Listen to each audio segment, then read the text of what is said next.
Good morning সকলকে। তোমরা নিশ্চয়ই ভালো আছো। আমি খুব একটা ভালো নেই, কারণ বাড়িতে কেউ অসুস্থ থাকলে ভালো থাকা যায় না, আশেপাশের মানুষগুলো ভালো থাকে না। তো তোমরা সবসময় চেষ্টা করবে নিজেরা সুস্থ থাকার এবং আশেপাশের মানুষদের সুস্থ রাখার।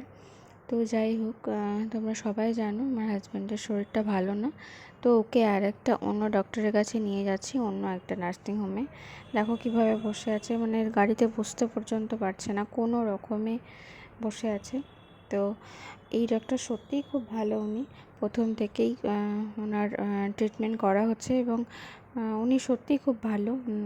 কিন্তু আর একটা ডক্টরের কাছে ভাবলাম নিয়ে যাই, কি হচ্ছে না হচ্ছে সেটা যাচাই করার জন্য আর কি, উনি কি বলেন।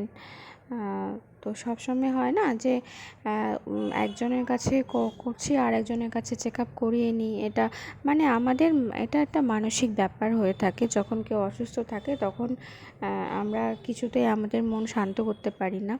তো যাই হোক, যেটাই বলো না কেন, তো সেই জন্য নিয়ে যাওয়া। তো এই ডক্টরের অ্যাপয়েন্টমেন্ট পাওয়াটা সত্যিই খুব টাফ। 15 দিন পরে আমি অ্যাপয়েন্টমেন্ট পেয়েছি। তো কলকাতার বাইরে নিয়ে যাওয়া সম্ভব না এইভাবে, তো কলকাতার মধ্যেই আরেকজন ডক্টরকে দেখানোর জন্য নিয়ে এলাম। তো চলে এসেছি আমরা নার্সিংহোমে এবং ডক্টরও দেখানো হয়ে গেছে এবং উনিও ফিজিওথেরাপিস্টের কথাই বললেন এবং ওদের যে নার্সিংহোম সেখানে আলাদাভাবে ফিজিওথেরাপি ডিপার্টমেন্ট আছে।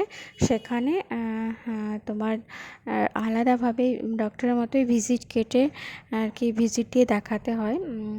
তো আমি সঙ্গে সঙ্গে সেটা করে ফেললাম এবং ফিজিওথেরাপিস্টকে দেখিয়েও নিলাম। তো বারবার আসা তো সম্ভব হয় না, আর আমাদের বাড়ি থেকে নার্সিংহোমটা অনেকটাই দূরে। তো একবারেই করে নিলাম। এবার হয়ে গেছে, ডক্টর দেখানো হয়ে গেছে, ফিজিওথেরাপিস্ট দেখানোও হয়ে গেছে। আমরা গিয়েছিলাম দুপুরের দিকে, বিকেল গড়িয়ে প্রায় সন্ধ্যের আগে আগে আমাদের সব কিছু হয়ে গেল। কোনো রকমে এবার বাড়ি নিয়ে যেতে পারলে বাঁচি, কারণ অনেকটা পথ যেতে হবে।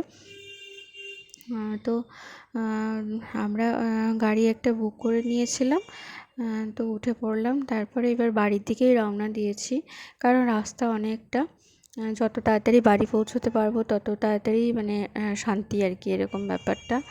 তো ঠাকুর করে মানে খুব ভালোভাবে হয়ে গেছে, কোনো ঝামেলা হয়নি, কোনো প্রবলেম হয়নি। আর এখন বাড়ি ফেরার পথে অনেকটা স্বস্তি লাগছে।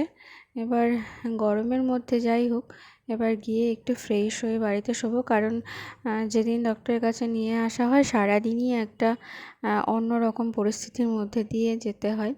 তো তোমরা সবাই চেষ্টা করো সুস্থ থাকার এবং পারিপার্শ্বিক মানুষগুলোকে সুস্থ রাখার, কারণ আমাদের সবারই সুস্থ থাকাটা খুব জরুরি। তো আজকের মতো ভিডিওটা এখানেই শেষ করলাম। তোমরা সবাই ভালো থেকো।